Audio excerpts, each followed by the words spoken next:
Afwan Pak Ustaz, siapa orang yang memimpin tahlilan dan yasinan di saat wafat Rasulullah SAW? Dan siapa juga orang yang memimpin tahlilan yasinan Imam Syafi'i? Karena kita bermazhab Syafi'i. Dia mau menjebak saya dengan pertanyaan ini. Kalau mau debat, duduk sama saya, jangan tanya-tanya saya. Duduk sama saya, bawa kitab, saya bawa kitab saya. Duduk sama saya, jangan pancing-pancing saya begini. Udah saya tulis buku 37 masalah populer itu lebih setahun. Kenapa tak kalian bantah-bantah? Bantah! Datang saya. Yang pancing-pancing saya. Saya orangnya masih muda lagi, suka terpancing. Pak Ustaz, bagaimana hukumnya yang berpasangan berdua-duaan yang bukan mahram pergi ke masjid? Kenapa bisa pacaran ke masjid? Pacaran pergi umroh, update status. Indahnya umroh bersama sang pacar. Ini orang buat dosa di tanah suci Makkah Al-Mukarramah. Anak bapak ibu yang belum menikah walaupun sudah tunangan, jangan izinkan pergi ke Makkah umrah. Jangan izinkan pergi tarawih berdua. Pergi tarawih ya sama pacar. Pergi pengajian Ustaz Abdul Somad ya. Jangan. Batil.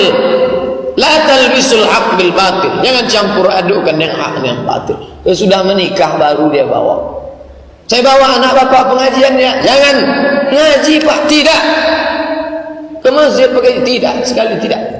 Setan, la tattabi. Tidak, sekali tidak, tidak. Kasihlah bang, kata istri. Kasih kita dulu lebih parah dari itu lagi bang. Inilah yang jadi masalah. Ustaz, saya ingin bertanya, apa hukum melihara anjing?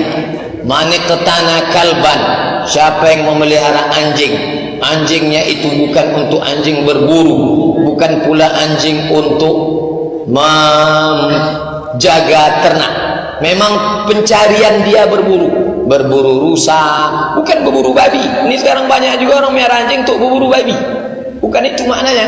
Maka siapa yang berburu untuk mencari makan, anjingnya itu sudah diajar, mukallibin, anjing yang sudah diajar, maka anjingnya itu kalau disuruhnya berhenti, berhenti, gigit. Tapi kalau disuruhnya berhenti, anjingnya tak berhenti, maka anjing itu tak layak. Orang yang melihara anjing sekarang itu tak ada untuk berburu, tak ada untuk menjaga. Security-nya, ustaz aja mau masuk ke komplek itu ninggalkan KTP. Tiba-tiba ditanya, kamu kok melihara anjing? Untuk jaga rumah. Untuk apa ada security? Maka anjing yang tidak untuk dua ini, anjing itu menyebabkan dua hukuman. Pertama, malaikat rahmat tak masuk. Yang kedua, berkurang setiap satu harinya itu sebesar bukit Uhud. Setiap hari amalnya min sebesar bukit Uhud.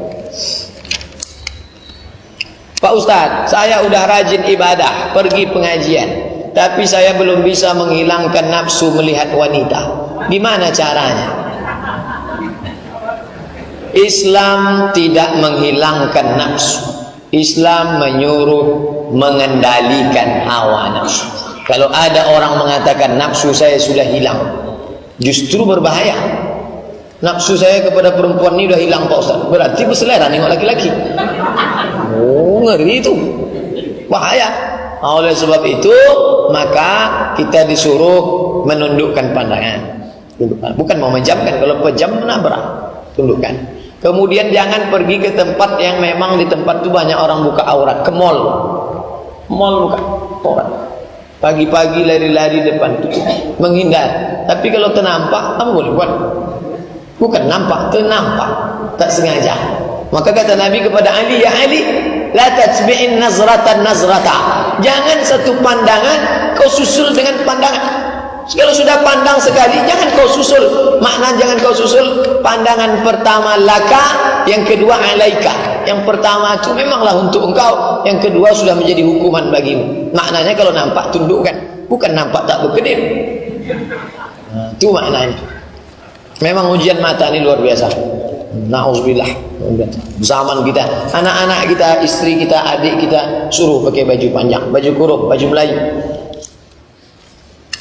Sesungguhnya tidak layak bagi seorang nabi memasuki rumah yang mewah. Apa maksud hadis ini? Nabi pernah diberi sutra. Kata Nabi tak layak seorang nabi pakai sutra. Rumah Nabi itu gimana Pak Ustaz? Rumah Nabi itu kalau bapak ibu nanti ziarah ke makam Nabi, itulah rumah Nabi. Berapa lebarnya itu? Itulah. Sekarang sudah dibuatkan replikanya. Dapur, kamar, tempat sholat. Saking kecilnya kamar itu, kalau Nabi sujud, Aisyah menarik kakinya. Kalau Nabi sujud, Aisyah narik kakinya. Kalau Nabi tegak, selonjoran lagi Aisyah. Tengok kecilnya. Kalau Nabi tingginya berapa? Tabi'in datang bertanya, sahabat, tinggi kamar Nabi itu gimana? Tegaklah sahabat. Tegak sahabat, pegang ini. Begitulah kami tegak di rumah Nabi. Kalau kami naikkan atas kami, terpegang kami atap. Begitu. Rumah yang amat sangat sederhana. Makanya waktu dibuatkan pameran replika rumah Nabi di kota suci, banyak orang yang menjenguk tu menangis meraung karena menengok kesederhanaan. Tapi Nabi bukan miskin. Jangan katakan Nabi miskin. Nabi kaya raya, tapi dia hidup sederhana. Kenapa? Tamak. Salah satu yang membuat orang tamak memperturutkan ini hawa nafsu. Kalau kita kesurupan, kita sadar apa enggak sadar? Saya tak pula pernah kesurupan. Orang yang kesurupan itu dia tak sadar. Orang yang kesurupan itu ada dalam Quran. Kama yatakhabbatuhu syaitanu minal mas. Seperti orang yang diganggu setan. Pada saat itu setan mengganggu akal pikirannya, maka akalnya itu kacau, maka dia diruqyah. Kalau terjadi, bawakanlah ke tempat ruqyah. Ada Ustaz Zafrullah, ada Ustaz Saifullah, ada Arsy, ini bawa. Sementara sebelum itu perlindungan sementara, dibacakanlah ke pangkal telinganya itu ayat kursi. Kuat-kuat telinga sebelah kanan. Kalau dia model lasak ini, suruh ada orang ngikat megang tangannya saja. Kuat. Allahu la ilaha illa huwal hayyul qayyum. Al-Fatihah. Qul huwallah, qul bil falaq, qul a'udzu birabbin nas. Bismillahirrahmanirrahim. La yadurru ma'a ismihi syai'un fil ardi wa la fis samaa. A'udzu bikalimatillahi tammati min kulli syaitanin wahammati wa min kulli 'ainin lammah. Tahlil. La ilaha illallah. La ilaha illallah. Kuat-kuat. Sementara datang ruqyah yang asli. Ini alternatif. Kalau dia tidak mahram kita, musik, lagu-lagu maksiat, matikan. Karena lewat itu dia masuk ke telinga, masuk hati. Patung yang ada di rumah, buang. Lewat itu dia masuk. Hamil di luar nikah, apa hukumnya Pak Ustaz? Orang hamil yang di luar nikah itu hukumnya dicambuk sampai 100 kali kalau zaman dulu. Kalau tak ada, biarkanlah dia, pergilah bawa ke Bandung, ke Jakarta, koskan sampai 9 bulan sampai anaknya lahir.